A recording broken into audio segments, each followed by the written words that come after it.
धामी ने बागेश्वर के काफली गैर में जनसभा को किया संबोधित। कहा, उमड़े जनसैलाब ने बता दिया है कि भाजपा ही जीतेगी। प्रदेश में निवेश को लेकर सीएम धामी का आया बयान। कहा, निवेश का डेस्टिनेशन बन रहा है उत्तराखंड। उद्योग जगत से लगातार संवाद कर रही है सरकार। सीएम धामी ने ग्रामीणों से बागेश्वर उपचुनाव में जीत के लिए मांगा समर्थन। बच्चों को गोद में लेकर सीएम धामी ने किया दुलार।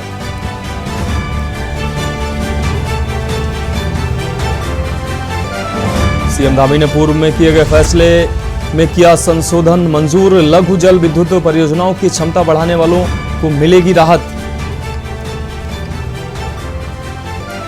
मौसम विभाग के मुताबिक देर से विदा होगा मानसून। महीने भर में अधिकतर जिलों में हो सकती है कई दौर की बारिश। जारी किया गया अलर्ट। और राजधानी में रजिस्ट्री फर्जीवाड़ा मामले में हुए कई खुलासे। ब्लैक मार्केट से खरीदे गए 30 से 50 साल पुराने स्टाम्प फर्जीवाड़े को लेकर सीएम धामी सख्त।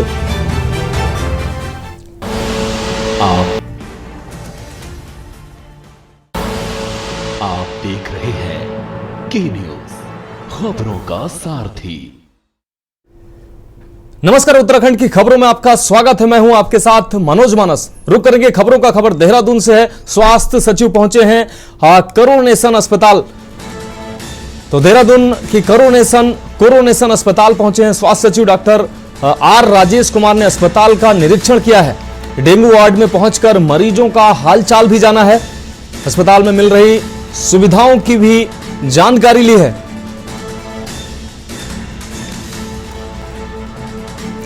तो देहरादून से अहम खबर। स्वास्थ्य सचिव पहुंचे हैं कोरोनेशन हॉस्पिटल।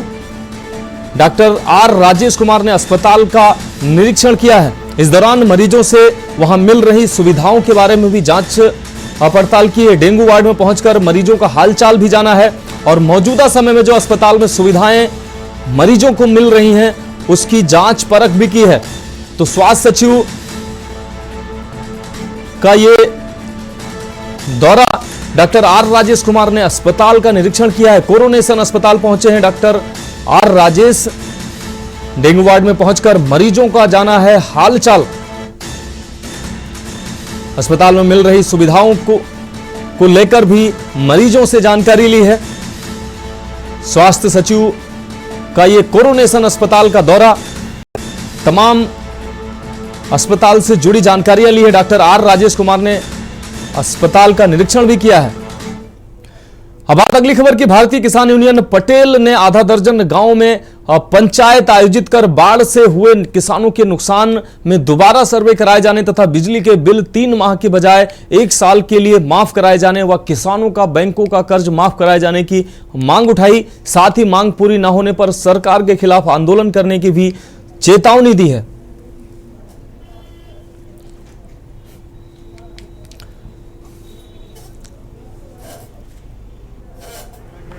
नहीं, देखिए, अभी 3 और इसके अलावा अतिरिक्त 4 आज उद्घाटन है, जिसमें से 2 खनन न्यास के मद से हैं और 2 विधायक निधि के हैं। अब आप जानते हैं विधायक निधि सबसे पहले खर्च करने वाला विधायक भी मैं पूरे प्रदेश में था, तो अभी कई सारे लोकार्पण होंगे। हाँ, लेकिन राज्य सरकार को जो दायित्व निभाना चाहिए, जो संरक्षण देना चाहिए और जो विकास के प्रति सोच होनी चाहिए, कहीं ना कहीं उसमें कमी पाई जा रही है। और गड्ढा युक्त सड़कों की आदत हल्द्वानी वासियों को नहीं है, इसलिए बेहद आज कहीं माता जी जहाँ पे भी होंगी उनकी आत्मा में अवश्य कष्ट होगा। तो अवश्य अभी सत्र भी आने वाला है, इस विषय पे गंभीर तरीके से हम प्रश्न भी उठाएंगे और हमारी तरफ से निजी प्रयास जारी हैं और विकास की सोच जारी है। और कांग्रेस की जब भी सरकार रही है, आपने देखा है सड़कों की क्या खुशहाली रही है यहाँ पे, और आज जो बदहाली रही है सड़कों की, उसके लिए जिम्मेदार राज्य सरकार। रुक अगली खबर का। हल्द्वानी विधायक सुमित हृदय ने 1 करोड़ से अधिक लागत से बनी 4 सड़कों का लोकार्पण किया। इस दौरान उन्होंने कहा कि वह विधायक निधि सबसे तेजी से खर्च करने वाले विधायक हैं।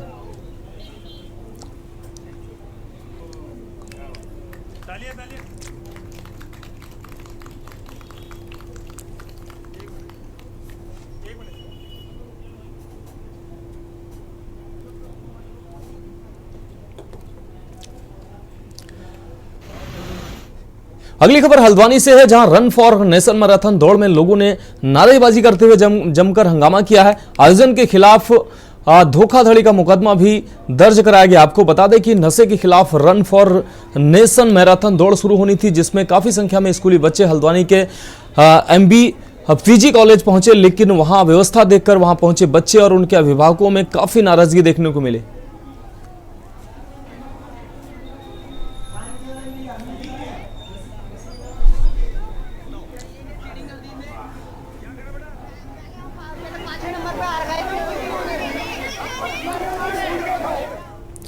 रुक करेंगे अगली खबर का। देश की सुरक्षा में 30 साल बीतने के बाद जब सेना कैप्टन सतीश कुमार अपने गांव गडोली पहुंचे तो ग्रामीणों ने उनके स्वागत में ग्रामीण झूम उठे।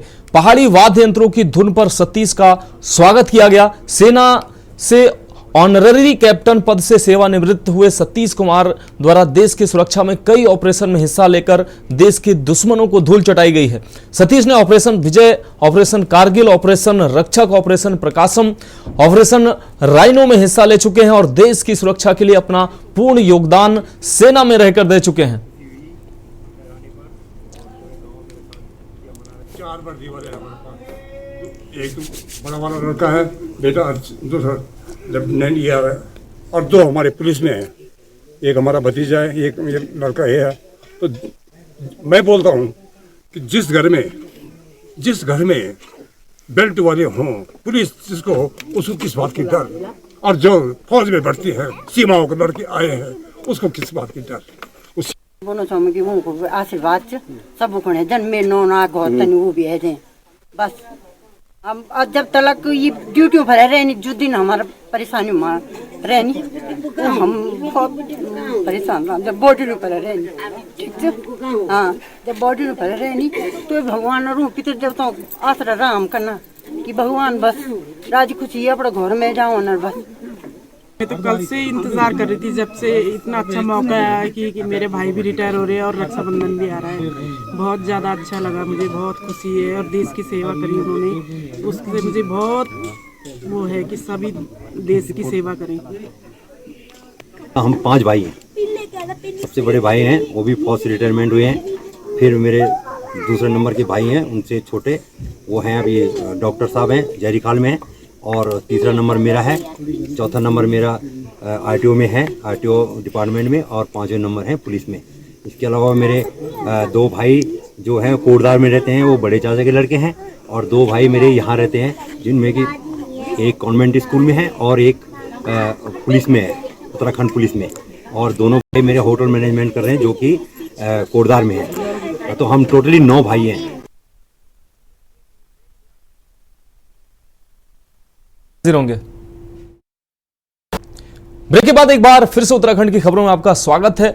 बात करेंगे अगली खबर की, जहां सीमांत हरिद्वार के यूपी से लगे 2 बॉर्डरों पर बड़े प्रवेश द्वार बनाए जाएंगे। हरिद्वार रोड की विकास प्राधिकरण जल्द ही नारसन और चिड़ियाघर बॉर्डर पर प्रवेश द्वार बनाने जा रहा है। इन प्रवेश द्वारों पर प्रदेश की संस्कृति और कला की झलक भी नजर आएगी, जिससे दूसरे प्रदेशों से उत्तराखंड में आने जाने वाले यात्रियों को प्रवेश करने का एक खास एहसास होगा।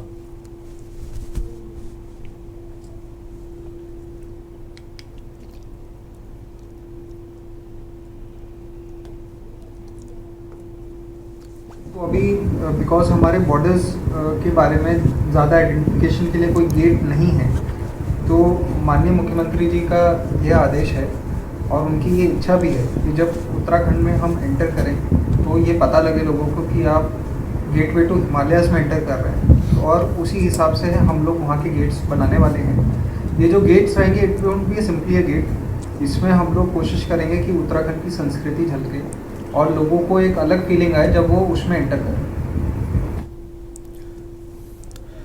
अब बात अगली खबर की। प्रदेश सरकार के कार्यों का विरोध करने पर 2 दिन पूर्व कांग्रेस कार्यकर्ताओं पर हरिद्वार प्रशासन द्वारा सख्त कार्रवाई करते हुए 2 कार्यकर्ताओं को गिरफ्तार किया गया था, जिसके विरोध में कांग्रेस कार्यकर्ता सड़कों पर उतरे, जिसको देखते हुए भारी पुलिस बल की तैनाती की गई। कांग्रेस कार्यकर्ताओं का आरोप है कि सरकार विपक्ष की आवाज दबाने का कार्य कर रही है, मगर कांग्रेस इस मामले में पीछे नहीं हटेगी और लगातार सरकार के विरुद्ध प्रदर्शन करेगी।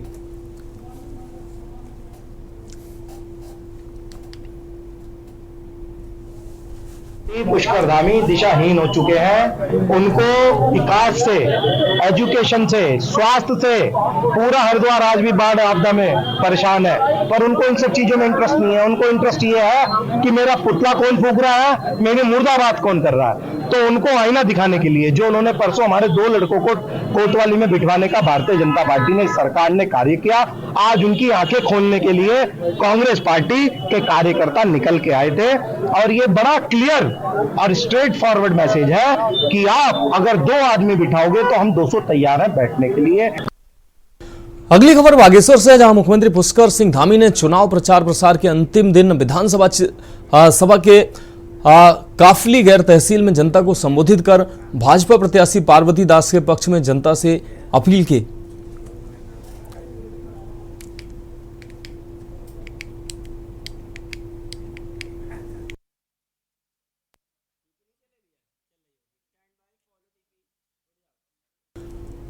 अगली खबर अल्मोड़ा से है, जहां जयश्री कॉलेज के छात्रों ने लगाया है कॉलेज के चेयरमैन पर धोखाधड़ी का आरोप। आपको बता दें, अल्मोड़ा नगर निगम के नगर के खत्याड़ी स्थित जयश्री कॉलेज के पूर्व पैरामेडिकल छात्र जयश्री कॉलेज के खिलाफ धरने पर बैठ गए। छात्रों का कहना है कि कॉलेज के चेयरमैन ने उनके साथ धोखाधड़ी की है। जयश्री कॉलेज के पूर्व छात्रों का कहना है कि उन्होंने जयश्री कॉलेज में 2016 में 2 वर्षीय DML LT डिप्लोमा कोर्स में एडमिशन लिया था, जिसके लिए उन्होंने 1,20,000 रुपए से अधिक फीस भी दी थी। परंतु आज 5 वर्ष बाद भी विद्यार्थियों का रजिस्ट्रेशन नहीं हो पा रहा है, क्योंकि उत्तराखंड में 2 वर्षीय DMLT डिप्लोमा कोर्स के रजिस्ट्रेशन वर्ष 2015 से बंद कर दिए गए थे।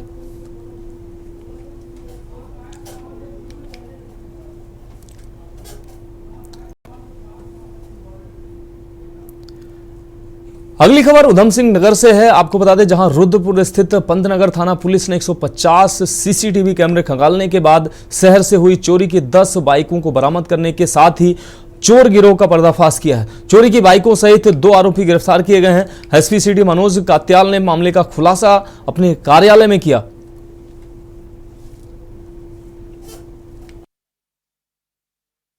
ट्रांजिट कैब के भी हैं, उन्हें ओरिजिनल लॉक जो है वो है मेरी बाइक।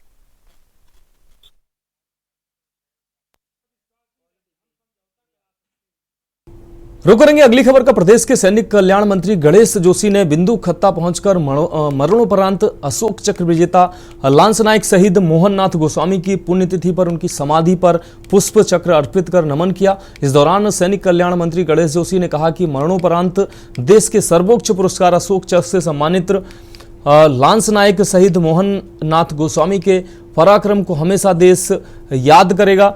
उनके द्वारा जो अदम्य साहस दिखाते हुए कुपवाड़ा में आतंकवादियों से लोहा लेते हुए वीरगति को प्राप्त हो गए थे, जिनके बलिदान को हमेशा याद किया जाएगा। साथ ही मंत्री ने समाधि स्थल पर शहीद मोहन नाथ गोस्वामी की प्रतिमा लगाए जाने की घोषणा करते हुए जिला सैनिक कल्याण अधिकारी को निर्देशित किया। पीस टाइम में जो सबसे सर्वोच्च पुरस्कार मिलता है अशोक चक्र से सम्मानित किया गया है, जिसने 11 आतंकवादियों को मारा, अपने कई लोगों को बचाया, तो आखिर में खुद इस देश के लिए अपने प्राणों की आहुति दी। 9 पैरा के मोहन नाथ गोस्वामी जी, मैं उनको नमन करने यहाँ पर आया हूँ, क्योंकि शहीदों का सम्मान करना हर देशवासी का कर्तव्य है। हम किसी शहीद को वापस नहीं ला सकते, लेकिन उसका सम्मान करना, उसकी वीरता का व्याख्यान करना हर देशवासी का कर्तव्य है। और चाहे हमारी दिल्ली की मोदी जी की सरकार हो, चाहे प्रदेश की पुष्कर सिंह धामी की सरकार हो, लगातार शहीदों के सम्मान में काम कर रही है। शहीदों के सम्मान में एक विशाल सैन्य धाम 96 करोड़ की लागत से हम गुनियाल गांव में बना रहे हैं, जिसमें हमने सभी शहीदों के आंगन की पवित्र मिट्टी को हम वहां पर लेकर गए हैं।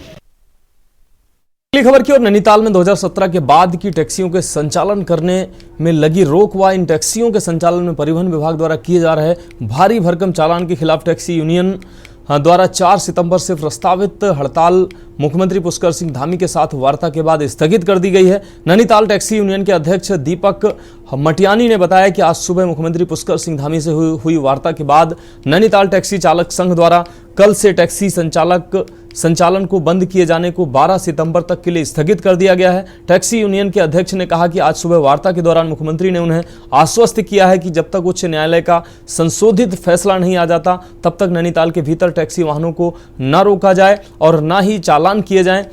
मुख्यमंत्री ने 12 सितंबर को हाईकोर्ट में मामले में होने वाली सुनवाई में सरकारी अधिवक्ताओं को मजबूती से उनका पक्ष रखने को कहा है। तो सुबह 7:30 बजे हमारी उनकी मीटिंग के साथ कॉल हुई। उन्होंने हमें एक सही डिसीजन देके हमारी जो 4 तारीख से हड़ताल थी उसको खत्म कराया। उसमें उन्होंने हमारे महासंघ के सभी पदाधिकारियों को ये बोला कि 12 तारीख की जो आपकी डेट है उसमें हमारी तरफ से हमारा सरकारी वकील आपकी पैरवी करेगा और कोई ना कोई अच्छा संदेश आपको मिलेगा।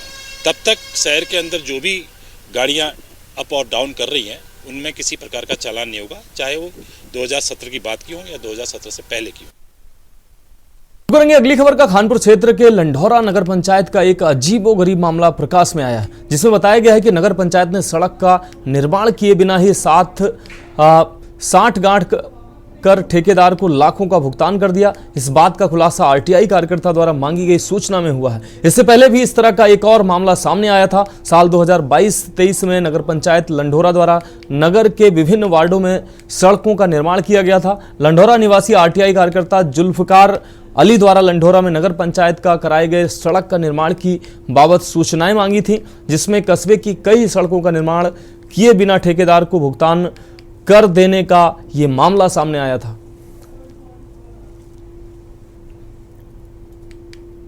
नगद पैसा लेकर ठेकेदारों से अलग उसके उनकी प्रॉपर्टी डील होगी। जमीन में जो उन्होंने कॉलोनी काट रहे हैं जहाँ वहाँ सड़क डाल रहे हैं निजी संपत्तियों पर, खेतों के बीच में। उनका कोई अधिकार ही नहीं है, निजी संपत्ति पर डाल ही नहीं सकते सड़क, किसी की कोई नियम ही नहीं है। किस तरह की मिली भगत चल रही है? ये 60 गांठ चल रही है, पैसे प्रॉपर्टी डीलर से पैसे ले रहे हैं और सड़क डाल रहे हैं उनके प्लॉट में जाने के लिए। उनकी जान बच रही है। 50-50 लाख की सड़क है।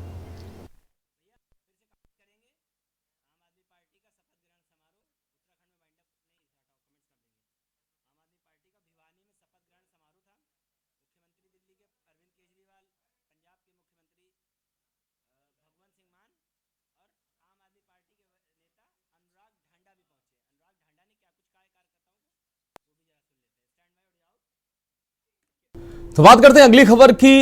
हरियाणा के भिवानी में आज आम आदमी पार्टी का कार्यकर्ताओं का विशाल सम्मेलन हुआ, जिसमें दिल्ली के मुख्यमंत्री अरविंद केजरीवाल, पंजाब के मुख्यमंत्री भगवंत मान के साथ ही हरियाणा आपके वरिष्ठ नेता अनुराग ढांडा भी मौके पर मौजूद रहे। कार्यकर्ताओं के सम्मेलन में अनुराग ढांडा ने कार्यकर्ताओं को संबोधित करते हुए क्या कुछ कहा, सुनाते हैं आपको।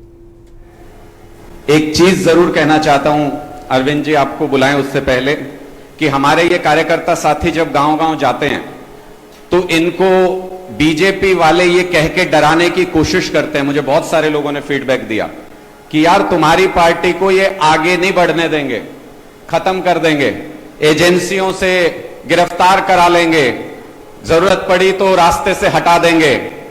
मैंने सारे कार्यकर्ताओं को ये कहा हुआ है और आगे के लिए भी बता रहा हूं कि अगर कोई भी बीजेपी वाला आपको ये बात कहे तो खुले दिल से उसको ये बात बता देना कि जब सूरज उगने का वक्त आता है तो दुनिया की कोई ताकत उसको रोक नहीं सकती। जब सूरज ढलने का वक्त आता है दुनिया की कोई ताकत उसे रोक नहीं सकती। सर्दी आएगी तो कोई रोक नहीं सकता और गर्मी आएगी तो कोई रोक नहीं सकता। इसी तरह से ये अटूट सत्य है कि हरियाणा के अंदर और पूरे देश के अंदर आम आदमी पार्टी की सरकार बनने से कोई रोक नहीं सकता। आम आदमी पार्टी के वरिष्ठ नेता अनुराग ढांडा ने कार्यकर्ताओं में जोश भरते हुए कहा कि आने वाला समय आम आदमी पार्टी के कार्यकर्ताओं का है, आम आदमी पार्टी का है। खबरों में अभी के लिए इतना ही। मुझे दीजिए इजाजत और आप देखते रहिए के न्यूज़ इंडिया।